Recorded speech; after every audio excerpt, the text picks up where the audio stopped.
ยินดีต้อนรับเข้าสู่ Channel แดกเข้าสู่พาร์ทที่2ของ Q&A นะครับพาร์ทนี้เราก็จะทำเป็นการตอบคำถามเกี่ยวกับเรื่องของชีวิตเรื่องของการแนะแนวในวัยเรียนแล้วกันเพราะก็มีน้องๆที่อยู่ในวัยเรียนเนี่ยถามเข้ามาเยอะนะครับเราจึงแยกคลิปพาร์ทนี้ออกมาเป็นอีกพาร์ทหนึ่งสำหรับใครที่ดูอยู่ก็ไม่จำเป็นต้องดูหน้าก็ได้ฟังเป็นแบบแนวพอดแคสต์ก็ได้นะครับ ทำจอดำเลยดีไหมคลิปนี้ใช่ก็คือจะตอบยาวๆแหละก็เหมือนงานแนะแนวของน้องๆน้องๆก็ฟังเอาความรู้ไปนะครับแล้วก็เดี๋ยวผมจะมาร์กเวลาในคลิปให้เหมือนเดิมนะครับสำหรับตามไปดูว่าแต่ละ question มันตอบยังไงกันบ้างนะครับพร้อมแล้วมาที่คำถามแรกนะครับน้องนัชยาครับพี่ซานขอวิธีลาออกจากมหาลัยยังไงไม่ให้แม่ด่าหรือด่าแต่ด่าให้น้อยที่สุดทีค่ะคำถามแรกมันอินเทนส์จริงๆแนะแนวน้องๆยังไงในฐานะที่คุณเป็นเด็กเรียนเนี่ยการที่เราตัดสินใจลาออกใช่ปะแปลว่าเราต้องรู้ผลลัพธ์แล้วว่ามันจะเกิดอะไรขึ้น 1. เราจะมีความเสี่ยงจากการไม่ถูกจ้างงานในบริษัททั่วไปเพราะว่าตำแหน่งอาจจะไม่ได้สูงมากตำแหน่งอาจจะไม่ได้สูงมากเพราะว่าหลาย ๆ ที่ก็รีควายประสบการณ์ขั้นทำปริญญาตรีเนาะมันก็ทำให้เรทเงินเดือนเราแบบอาจจะสูงขึ้นไปอีกถ้าเราเรียนจบใช่ไหมแปลว่าการที่เราจะตัดสินใจลาออกถ้าเป็นเราจะรู้ก่อนว่าทำไมเราต้องลาออกแล้วลาออกไปทำไมแผนสำรองเราคืออะไรเรามั่นใจไหมว่าการลาออกของเราจะไม่ส่งผลเดือดร้อนกับใครสรุปคือต้องตอบแม่ให้ได้ว่าลาออกไปทำไมตอบตัวเองก่อนตอบตัวเองตอบลาออกไปทำไมแล้วก็ที่สำคัญเลยนะเราว่าพ่อแม่จะไม่ขัดขวางถ้าเขารู้ว่าลูกตัวเองจะไม่เดือดร้อนจากการกระทำของตัวเองเข้าใจพ่อแม่ทุกคนเป็นห่วงลูกนะครับก็ที่สำคัญก็คืออย่าไปให้เขาเลี้ยง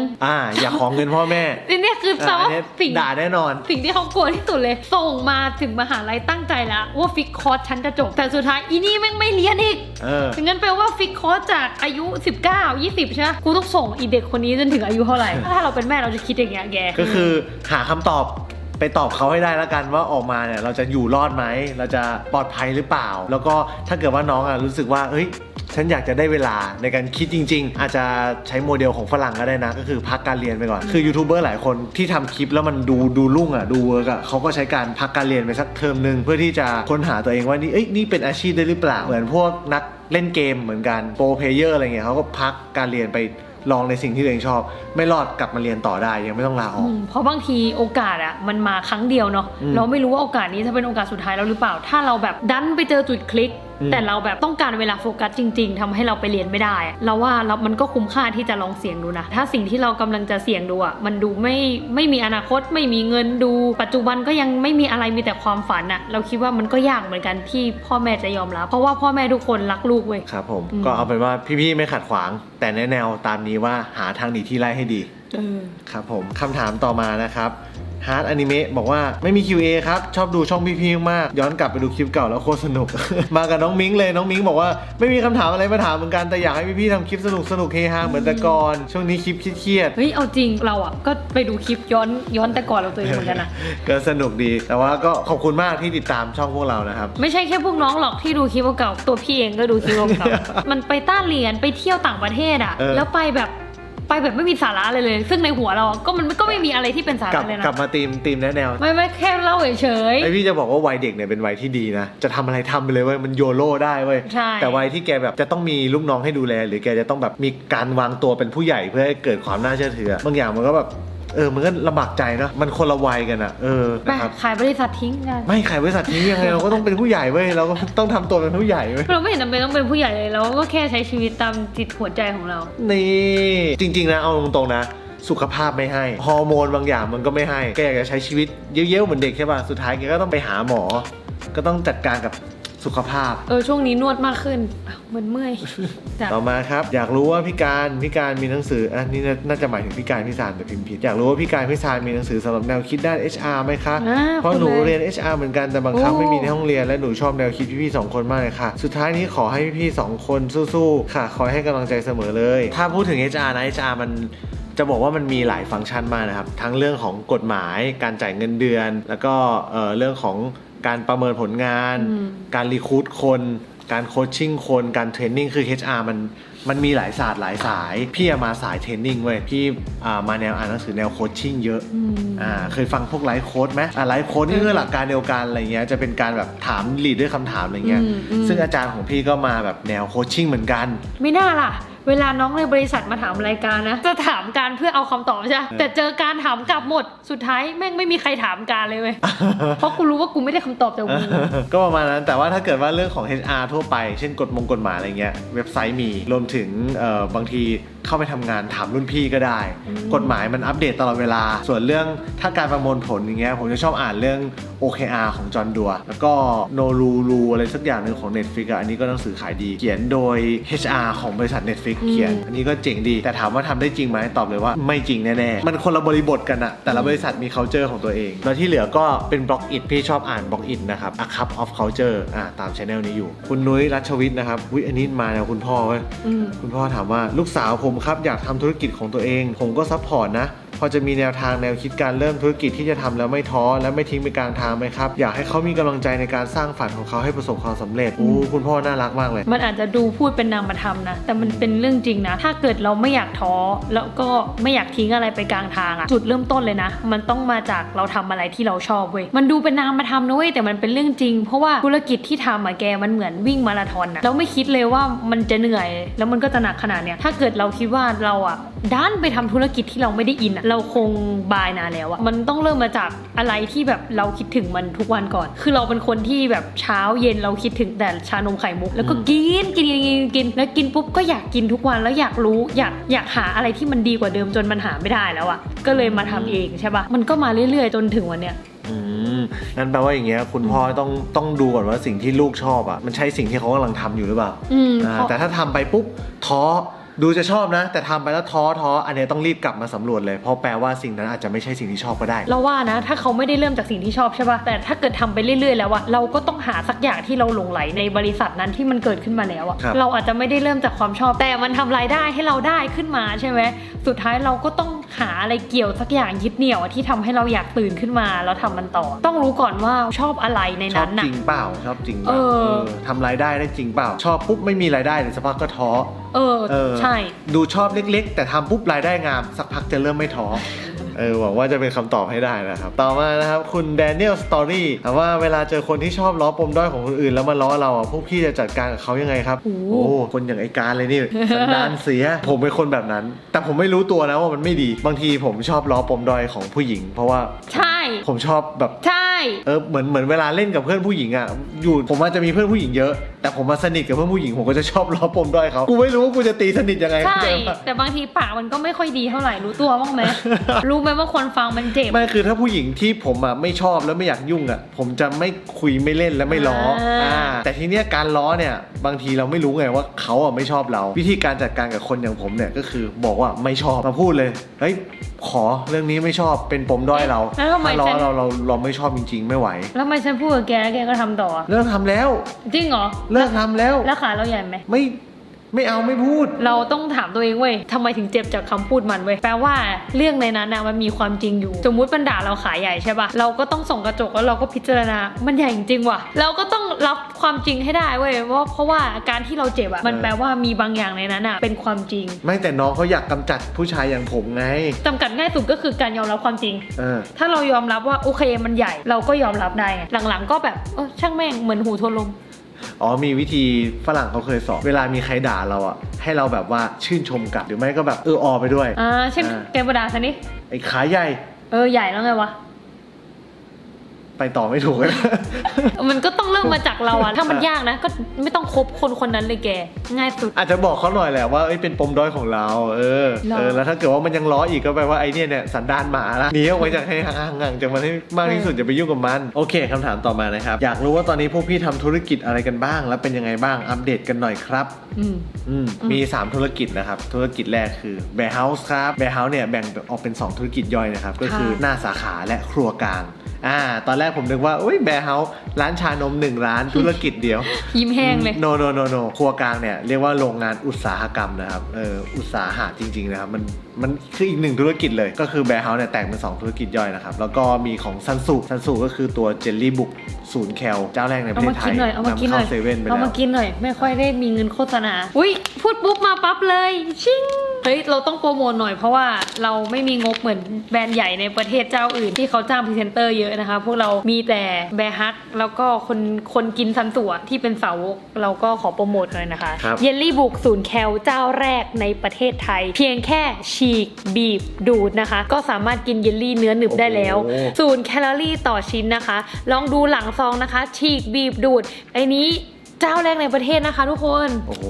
นี่น้ำไม่เลอะมือด้วยนะ น้ำไม่เลอะเลย เจ้าอื่นนี่น้ำเลอะมือแจ๊ะๆออกมาแล้วนะ อุ้ยไม่รู้เหมือนกันเจ้าไหนแต่ของเราอ่ะไม่เลอะ ถามว่าเป็นยังไงบ้างก็2บริษัทนี้ก็ซันสูปีที่แล้วขาดทุนนะครับปีนี้ก็ปิดบวกมีกำไร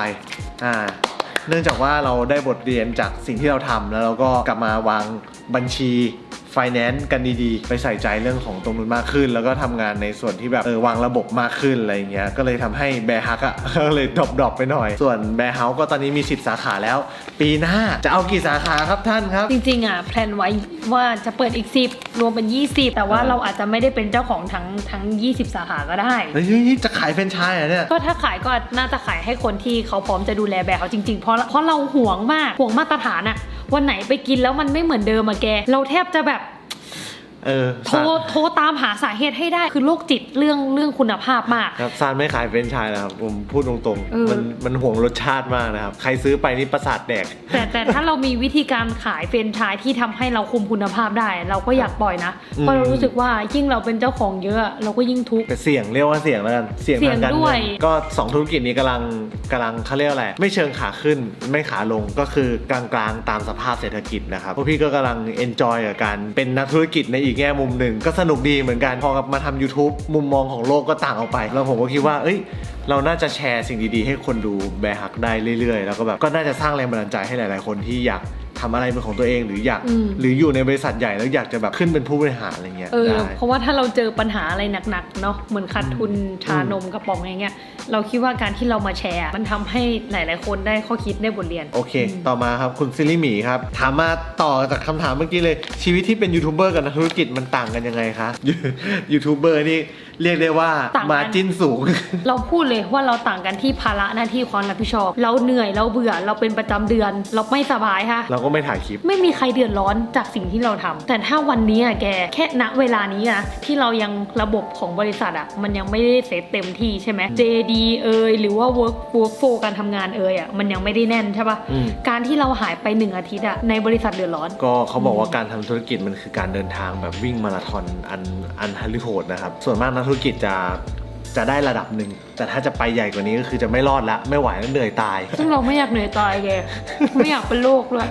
ถ้าเรารอดเมื่อไหร่เราก็จะทำคลิปไปเรื่อยๆนะครับเผื่อจะแชร์แนวคิดที่ทำให้คนดูเนี่ยดูแล้วแบบหารู้ทางรอดกับพวกเราหลายๆคนอาจจะมองจากภายนอกบอกพวกเราประสบความสำเร็จมากใช่ป่ะแต่พวกเราอยากทำให้บริษัทมีระบบโดยที่เรา2 คนสามารถออฟจากงานได้เป็นเดือน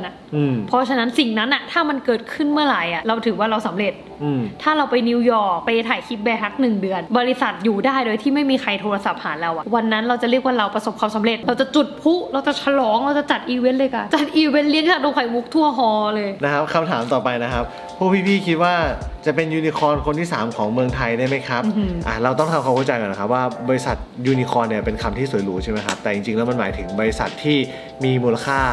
ประมาณ1,000 ล้านเหรียญดอลลาร์สหรัฐ1,000 ล้านเท่ากับเท่าไหร่คุณ30ป่ะก็ประมาณ 30,000 ล้านบาทการที่บริษัทจะมีมูลค่า 30,000 ล้านบาทได้เนี่ยเราต้องทำอะไรที่สเกลยักษ์ใหญ่มากๆคำว่าสตาร์ทอัพหมายถึงว่าเป็นบริษัทที่ถ้าได้เงินระดมทุนมาปุ๊บสามารถที่จะสเกลอัพได้อย่างร้ายกาจรุนแรงเป็นพันเป็นหมื่นเท่านะครับแต่ต้องบอกก่อนว่าร้านแบร์เฮาส์กับเยลลี่บุกซันสูเนี่ยเราสเกลอัพได้แค่ระดับหนึ่งไม่เท่ากับสตาร์ทอัพเพราะว่าอะไรเพราะว่า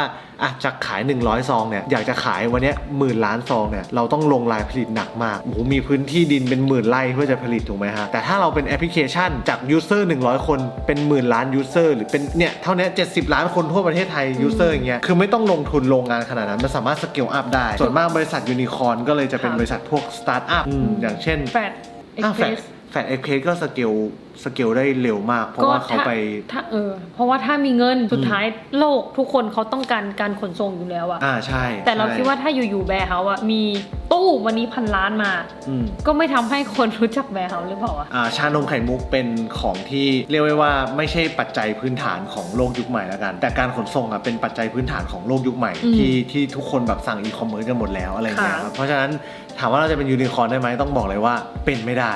โดยลักษณะเนเจอร์ของธุรกิจนะครับ แต่เราจะไปเจอจุดคิ จุดคลิ จุดติดคลิถ้าสมมุติเจอสเกลอัพเช่นได้ไปลงทุนในจีนได้ดีลซัมติงบางอย่างที่ทำให้เราอะครองทั้งซีกหนึ่งของจีนอันเนี้ยเราจะกลายเป็นสตาร์ทอัพที่เป็นยูนิคอร์นได้เลย เฮ้ยงั้นถ้าเฮทีอะ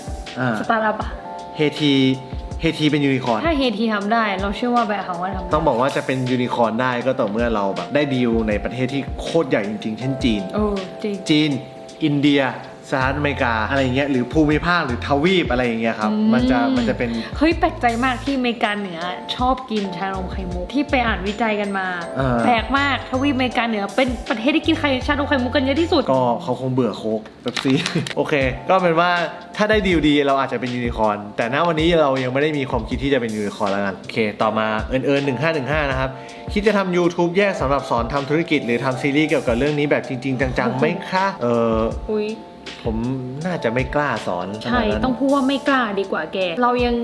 งเด็กมากเกินไปอ่ะที่จะสอนใครได้ เราแค่ 2-3 ปีเองนะเว้ยบริษัทที่เขาอยู่มา 10-20 ปีเขายังไม่กล้าสอนเลยแก เพราะคำว่าธุรกิจมันกว้าง สมุดอะ สมัยเนี้ยมันเปลี่ยนแปลงตลอดเวลาแกเราอาจจะมีโอกาสพลาดจุดไหนก็ได้อะ แต่ถ้าน้องๆอยากจะเรียนเกี่ยวกับธุรกิจจริงๆอ่ะคอร์สออนไลน์มีเยอะแยะนะครับ จริง ไปสมัครเรียนได้ ส่วนมากก็เรียนพื้นฐานแหล้วครับการตลาดการดิสติบิวเตอร์การทำบัญชีการไฟแนนซ์อะไรเงี้ยคือเรียนให้เรารู้ศัพท์อะเพื่อที่เราจะได้เอาไปต่อยอดเวลาไปคุยกับคนอื่นได้ง่าย จริง ๆ ที่เหลือเรียนจากประสบการณ์ทั้งนั้นเลย โอ้โหถ้าเกิดเรียนอะเราคิดว่าหนักแล้วใช่ปะมาทำงานปุ๊บโอ้โหประสบการณ์จริงอะเราว่าตรงกว่า แต่ว่าไม่ได้บอกว่าไม่ให้ตั้งใจเรียนนะเรียนไปให้มันแบบได้คอนเน็กชันได้รู้จักเพื่อนคนนู้นคนนี้ใช่ปะเผื่อพอเราออกไปอะทุกวันนี้ชินคันเซ็นเป็นรุ่นน้องคณะเดียวกันกับเรา ก็ยังคุยกันอยู่คือแบบไม่สามารถสนิทกันได้เลยถ้าเราไม่เคยเจอหน้ากันที่มหาลัยเรียนมหาลัยไปเหอะเราเชื่อว่ามันได้คอนเน็กชันนะแต่หลังยุคโควิดเราก็ไม่แน่ใจเหมือนกันไอเรียนฟอร์มโฮมอะ ครับโอเคคำถามต่อมานะครับหลวงพี่โอโมคิดว่าจุดเด่นอะไรของทั้งสองที่ทำให้ปัจจุบันสามารถดำเนินไปสู่จุดหมายที่ตั้งไว้ได้ และจุดด้อยอะไรของตนเองที่อาจทำให้ผิดพลาดจากเป้าหมายที่ตั้งไว้ปลติดตามมาตั้งแต่ก่อนบวชจนตอนนี้บวช4 พรรษาแล้วบวกตอนเป็นเนรอีก 1-5 ปีครับ โอ้โห ใช่หลวงพี่ดูช่องเรา หลวงพี่เราว่านะเป็นคนที่ทำเลย ซานเป็นคนเร็วครับ มันเป็นจุดเด่นแล้วก็จุดด้อยนะ มันเป็นจุดดีสิ่งที่เราคิดความชอบของเราอ่ะเราไม่ได้คิดนาน ครับ เราคิดแล้วเราก็ทำแล้วก็เหมือนเราเลือกที่จะเสี่ยงตอนที่ภาระข้อจำกัด แล้วก็อายุเรายังไม่เยอะด้วย แล้วมันก็เจอจุดพอดีนั่นแหละ ครับส่วนจุดเด่นของการผมว่าผมเป็นคนคิดเยอะเป็นนักกลยุทธ์เรียกว่านักการตลาดก็ไม่เชิงเพราะว่าคิดรอบด้านคิดทุกอย่างคิดทั้ง HR การตลาด Product NPD บลาคอนเซปต์นู่นนี่นั่นคิดหมดและด้วยความที่คิดเยอะเนี่ยแหละครับก็เป็นจุดเด่นที่สามารถเหมือนเป็นคอนซัลท์ให้กับบริษัทตัวเองคอนซัลท์ให้กับตัวเองได้แล้วก็เป็นจุดด้อยที่ผมมาทำงานช้า แล้วก็ไม่มีเวลาทำคลิปแบบหาเกิน ปก ไป มันยังคิดมากเลยแกปกหนึ่งคลิปอะแก ก็นั่นแหละครับเป็นจุดเด่นแล้วก็จุดด้อย แล้วจุดดีข้อหนึ่งขอเสริมอีกข้อหนึ่งแล้วกันเผื่อเป็นประโยชน์กับคนก็คือเราอะไม่อายที่จะถามไม่กลัวคนอื่นด่าว่าเราโง่เว้ยเพราะเรายอมรับว่าตัวเองโง่เพราะโลกเนี้ยมันกว้างใหญ่มากแกบางอย่างเราต้องไปศึกษาเป็นปีๆใช่ป่ะกว่าจะรู้อะเราก็ไปถามจากคนที่รู้เลยดีกว่า ไม่ต้องห่วงว่าใครจะคิดว่าเราเป็นยังไงอะ ใครบอกว่ามีอะไรถามพี่มีอะไรปรึกษาพี่ ถามค่ะ ใครพูดคำนี้มาจำได้นะ แล้วก็ถามก็คือถ้าเกิดใครอยากทำธุรกิจหรือว่าเจอรุ่นพี่ที่เขาแบบคิดว่าหวังดีกับเราอะเรามีอะไรเราก็ถามไปเถอะถ้าเราเป็นคนทำจริงตั้งใจจริงอะเราเชื่อว่าผู้ใหญ่ก็อยากให้คำแนะนำนะ ด้วยความที่เป็นยูทูบเบอร์นะแล้วก็เจอคอมเมนต์ลบๆแย่ๆหรือคอมเมนต์ดีๆเยอะแยะอะไรเงี้ยครับบางทีแบบมันก็ทำให้การกระสานถอดอีโก้ออกไปได้เยอะมากๆแล้ว เพราะว่าเจอแต่คนด่ามาในโลกโซเชียลเนาะ ใช่แล้วก็พอเราถอดอีโก้ใช่ป่ะเวลาเราไปถามใครไปปรึกษาใครอะด้วยความที่เราไม่มีอีโก้เขาก็ยิ่งอยากสอนเราแล้วเราก็เอาไปใช้ด้วยนะสำเร็จไม่สำเร็จอะไรเราก็มาแชร์ให้เขาฟังตลอดอะไรเงี้ยแต่ด้วยความที่ไม่มีอีโก้นี่แหละมันก็เลยทำให้เราบางทีแบบมันก็บริหารได้ไม่ดีเท่าที่ควรอันนี้มีวิจัยนะผู้นำที่ประสบความสำเร็จอะจะมีความก้าวร้าวเลยสตีฟจ็อบส์นี่แทบจะคว่ำโต๊ะเลยซึ่งเราว่าแล้วถ้าเราแก่มากๆถ้าเราอายุเยอะขึ้นนะกับเราลงเงินไปเยอะขึ้นอย่างเงี้ยแล้วเรามีระบบที่ดีแล้วอะ ไม่ผม อาจจะล้มโต๊ะอะไรเลยนะ ด้วยความที่ผมกับซานเป็นยูทูบเบอร์ไปแล้วอ่ะมีความเป็นยูทูบเบอร์อ่ะผมไม่ค่อยก้าวร้าวอ่ะมันเป็นของการไงแต่ทานว่าทานอะ ก้าวร้าว ก้าวร้าว เวลากินของไม่อร่อยด้วย ใช่เวลาที่เจอโปรดักที่ไม่ดีอะหรือเวลาที่แบบใครทำให้ลูกค้าเราผิดหวังอะเราก้าวร้าวเลยลูกค้าเราได้ของที่ไม่ดีอะเราก้าวร้าวแทนลูกค้าอันนี้เราไม่ยอมต้องบอกเลยว่าซานนี่ก้าวร้าวจริงๆครับผมเป็นพี่หมีใจดีครับพี่หมีทอดคิ้วเล็บ Q&A ต่อมานะครับขุนจีพวกพี่ๆเหนื่อยกันไหมคะตอนช่วงนึงหายไปหนูกังวลมากเลยตอนนี้อย่าหายไปไหนนะคะหนูจะเป็นกำลังใจให้พี่ๆและจะติดตามพี่การพี่ซานตลอดนะคะสู้ๆค่ะได้เลยครับ เหนื่อยไหมก็เหนื่อยเป็นปกติ แต่ไม่มีอะไรทำก็เหนื่อย เราว่าถ้าเราว่างมากๆเราก็คงเหนื่อยอะ ถ้าป่านนี้เราเป็นยูทูบเบอร์แล้วไม่มีธุรกิจทำอะ เราก็เหนื่อย ผมว่าโคตรเหนื่อยเลย เราน่าจะเหนื่อยที่แบบเราคงคิดอะว่าถ้าสักวันหนึงเราไม่มีคนดูแล้วเราจะเป็นยังไงวะ ตอนนี้ก็คงแบบเลี้ยงหมาแล้วก็เหนื่อยกับหมานึกออกป่ะแล้วเอาเงินไปลงกับคริปโต แล้วก็เหนื่อยกับคริปโตทำอะไรก็เหนื่อยหมดแหละครับจริง จริงว่ะขนาดวาทิตอยู่เฉยๆยังเหนื่อยเลย ๆอันนี้มากไป อ๋อเหรอ มากไป เฮ้ยใช่เพราะว่าเป็นคนที่วันหยุดอะเรายังตั้งเป้ากับตัวเองเลยนะต้องเอา ไม่หยุดทำงานเลย ต้อง เนี่ย เอาแมวไปอาบน้ำต้องทำอย่างงู้นต้องทำอย่างนี้ต้องได้กินข้าวกับพ่อต้องคือมีมิชชั่นวันอาทิตย์ด้วยอะแก มาครับคำถามต่อมาคุณแพตตี้พลอยนะครับเวลาพี่หมดแพชชั่นหรือเครียดหรือท้อพี่จัดการกันยังไงคะตั้งแต่โควิดมาหนูเริ่มหมดไฟกับการอ่านหนังสือมากๆเลยช่วงนี้เริ่มใกล้สอบแล้วรู้สึกท้อทุกๆวันเลยค่ะ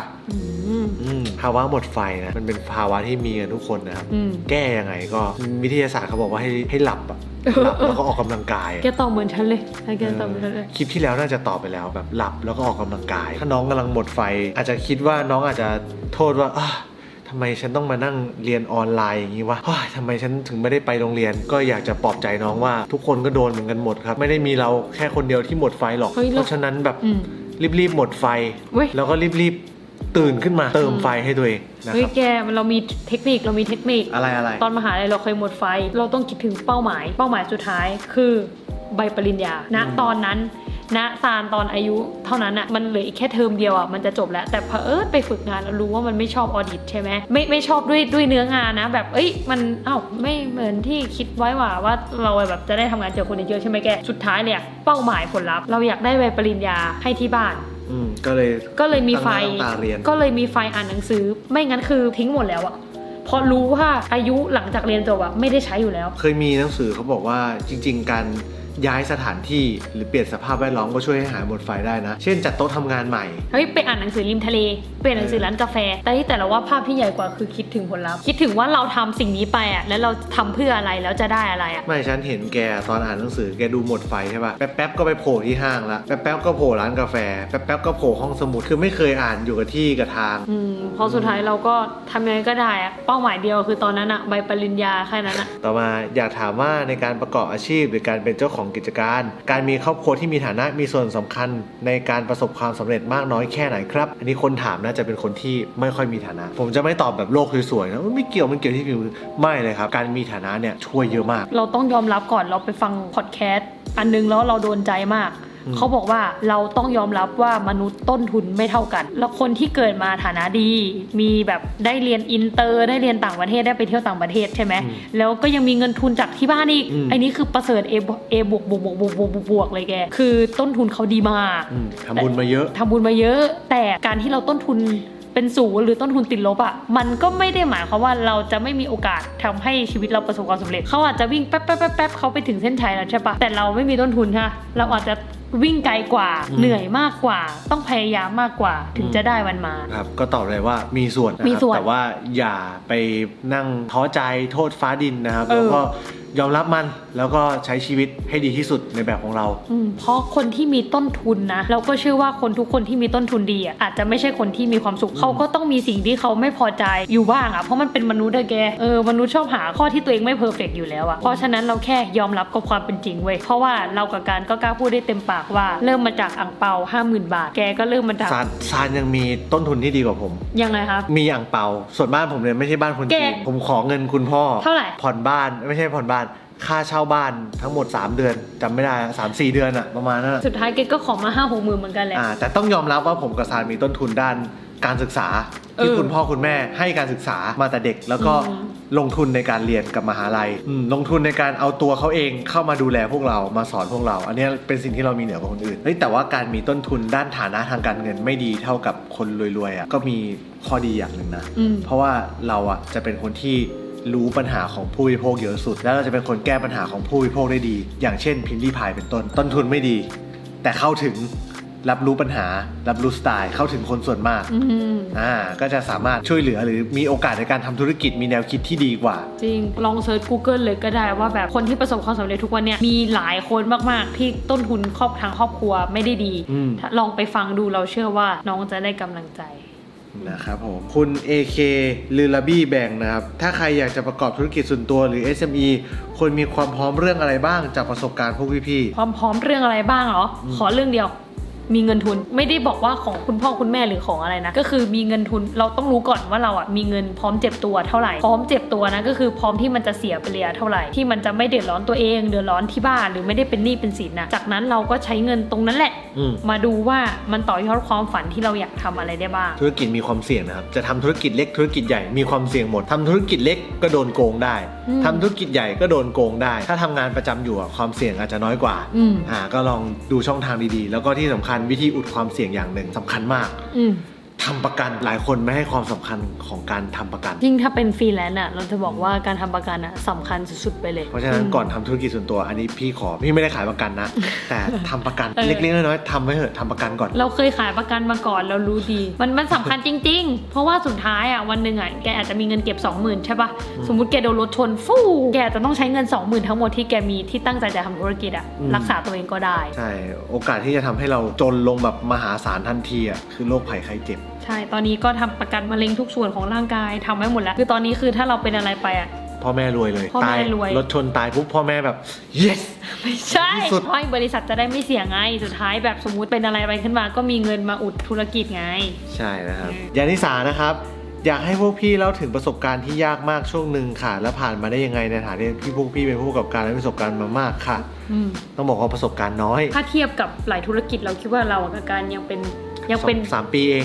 เด็กทารกอยู่ยากที่สุดสำหรับเราคือการยอมรับความจริงว่าเราทำธุรกิจขาดทุน10 กว่าล้านต้องยอมรับความจริงให้ได้ว่าเราไม่เก่งแล้วเราก็ทำมันขาดทุนเว้ยถ้าเราไม่ยอมรับเราจะออกมันจากมันไม่ได้เลยวันแรกจำได้ว่าทุกข์มากพอยอมรับว่าโง่ก็ตาสว่างก็ตาสว่างเลยว่าแบบพลาดเองที่ให้เวลากับมันน้อยไปใช้เวลากี่ชั่วโมงในการจมกับตรงนั้นวันกว่ามั้งจำได้ว่าไม่ถึงชั่วโมง2 ชั่วโมงเศร้านะเว้ยเศร้าคือเศร้าในเรียกว่าเศร้าในแล้วกันแล้วก็รู้ตัวว่าตัวเองโง่อะไรขาดอะไรโง่อะไรไม่มีเวลายังไงตอนนี้ก็ยังแก้ปัญหาไม่ได้หมด 100% หรอกก็แค่ใส่ใจกับธุรกิจที่ทำมากขึ้นเพราะว่าสุดท้ายแล้วไม่มีใครรักเงินของเราเท่ากับที่เรารักเงินตัวเองทำธุรกิจนะมันก็เหมือนไม่มีวิชาสอนนะครับมันไม่เหมือนวิชาแบบเป๊ะๆที่แบบสอนว่าต้องทำอะไรยังไงอย่างเงี้ยมันคือการเรียนรู้ครับต้องยอมรับเลยว่าแบบต้องเรียนรู้แจ็คหม่าเขาพูดว่ายังไงแบบคุณก็ต้องมีล้มเหลวบ้างทำธุรกิจโอเคเริ่มทำปุ๊บประสบความสำเร็จเลยไม่มีทางครับไม่มีทางเลิฟมี XT ครับบอกว่าพี่มีวิธีค้นหาตัวเองหรือรู้ได้ยังไงว่าสิ่งไหนเป็นสิ่งที่ชอบจริงๆวงเล็บที่ยังคิดไม่ออกเลยว่าอยากจะเลือกเรียนอะไรตอนนี้ตันมากจริงๆพี่คือไอดอลของหนูดีใจที่ได้เห็นพี่เติบโตไปพร้อมกันรักแบรนด์ฮักค่ะวิธีค้นหาตัวเองนี่คือคนไลค์เยอะมากเลยนะแปลว่าคนเนี่ยหลงทางเยอะเหมือนกันเราก็บอกไปในหลายๆคลิปแล้วก็หลายๆสัมมนาเนาะทุกคนจะมีปัญหาเรื่องการค้นหาตัวเองหมดเราไม่มีทางรู้ว่าเราชอบอะไรไม่ชอบอะไรแล้วเราก็ไม่มีทางรู้เลยว่าอันไหนที่ใช่หรือไม่ใช่ถ้าเราไม่ได้ลองเข้าไปเอี่ยวกับมันนะครับวิธีค้นหาตัวเองคือลองผิดลองถูกลองให้รู้แต่เรามีเทคนิคที่ดีก่อนลองเราทำมาแล้วตอนนั้นเราเรียนสายวิทย์เลยนะเก่งชีวะด้วยรู้ตัวว่าไม่อยากเรียนหมอพอเห็นชีวิตพี่แล้วไม่อยากเป็นแบบนั้นตอนนั้นโคตรหลงทางเลยแล้วไปเจอพี่คุณบัณฑิตอึ้งรังสีเขาบอกว่าให้เราลิสต์ก่อนลิสต์ทั้งหมดเลยนะสมมติตัวเองเป็นน้องอยู่ใช่ไหมแนะนำให้เข้ากับน้องมากขึ้นก็คือเขียนทุกคณะเลยชื่อทุกคณะเลยที่มันมีอยู่ในประเทศไทยที่มันเป็นตัวเลือกจากนั้นเราก็ตัดช้อยที่เราคิดว่าไม่แน่ๆจากที่มันมีแบบ 20-30 ทางเลือกใช่ปะเราเหลือประมาณ3ทางเลือกเหลือบัญชีบริหารแล้วก็อะไรสักอย่างหนึ่งที่แบบอ้าวมันมีแค่นี้เองนี่หว่าแล้วสุดท้ายเราก็ไปใช้เวลากับการที่ไปหารุ่นพี่ไปคุยหรือไปอะไรแต่ว่าการที่เราตัดตัวเลือกก่อนในความคิดของเราเองมันจะทำให้เราประหยัดเวลาที่เราไม่ต้องไปลองคนทุกคนมีเวลาจำกัดเว้ยเราจะไปลองทำทุกอย่างมันไม่ได้แก่ตายพอดีเราต้องตัดมันจากความคิดก่อนว่าไอ้นี้ไม่น่าจะใช่ไอ้นี้น่าจะใช่เราจากนั้นก็ไปลองทำจริงมาวิธีพี่บ้างเข้าใจง่ายๆลองคุยสมมุติจะจีบสาวทุกคนต้องลองคุยปุ๊บตัดกะมันป่วยไม่เข้ากับกูละทิ้งได้เลยต้องลองต้องมีบางอย่างที่ลองอาจจะไม่ได้ลองกระโดดเข้าไปเต็มตัวก็ได้ผมช่วงนึงอยากลองเป็นหมอก็เลยซื้อหนังสือเกี่ยวกับการเป็นหมอมาสรุปคือไม่ไหวอ่านไม่ไหวไม่อยากลองไม่อยากเรียนไม่อยากรู้ก็ตัดทิ้งไปได้เลยช่วงที่แบบว่าหาแฟนก็คุยเป็นเพื่อนใช่ก็ว่ากันไม่ใช่ก็ไม่ว่ากันเนี่ยดูเข้าใจง่ายขึ้นสรุปน้องบอกไม่มีคนให้คุยคำถามต่อไปนะครับถ้ามีเงิน 1,000 บาทหรือมากกว่านี้พวกพี่คิดว่าจะเอาไปลงทุนยังไง ให้มันได้มากกว่าที่เราลงไปดีคะหนูกำลังหาแนวทางการลงทุนหลาย ๆ แบบที่เหมาะกับตัวเองอยู่แต่อยากรู้แนวทางของพวกพี่ต้องถามว่าอยากได้เงินเยอะแค่ไหน1,000 บาทเนี่ยถ้าเอาตามโลจิกเลยลงแล้วได้เงินคืนเยอะสุดคือธุรกิจแต่ก็เสี่ยงสุดแต่ถ้าลงแล้วได้เงินชัวร์แต่ได้เงินน้อยคือฝากเงินโอ้โหน้อยมากอันนี้ก่อนทุกคนต้องมีความเข้าใจเรื่องนี้ก่อนอยากได้ผลตอบแทนมากเราก็ต้องเสี่ยงมากอยากได้ผลตอบแทนน้อยเราก็ต้องเสี่ยงน้อยถ้าเราแบบไม่มีความเสี่ยงขี้เกียจหาข้อมูลลงทุนด้วยง่ายๆเลยเดินไปธนาคารเว้ยแกฝากเงิน100 บาทแกจะ1 ปีถัดมาแกจะได้ 100.01 บาทถ้าดอกเบี้ย 0.1 สตางค์แต่ถ้าเราขยันหน่อยซื้อหมูปิ้งมาขาย1,000อ่ะยอมรับข้อผิดพลาด1,000 บาทไม่รู้ซื้อหมูได้กี่โลอ่ะซื้อเตาซื้อหมูปิ้งมาขายแกเอามาปิ้งนั่นแหละจบ 1,200 1,500 อะไรว่าไปถูกต้องเพราะฉะนั้นเราต้องดูก่อนว่าเราพร้อมจะเหนื่อยกับมันไหมพร้อมจะลงทุนกับมันไหมหรือว่าถ้าอยากลงทุนให้ได้ผลตอบแทนที่ชัวร์เป๊ะแล้วไม่หายไปไหนเขาบอกว่าให้ลงทุนกับอะไรรู้ป่ะลงทุนกับตัวเองครับนี่ลงทุนกับการศึกษาให้ตัวเอง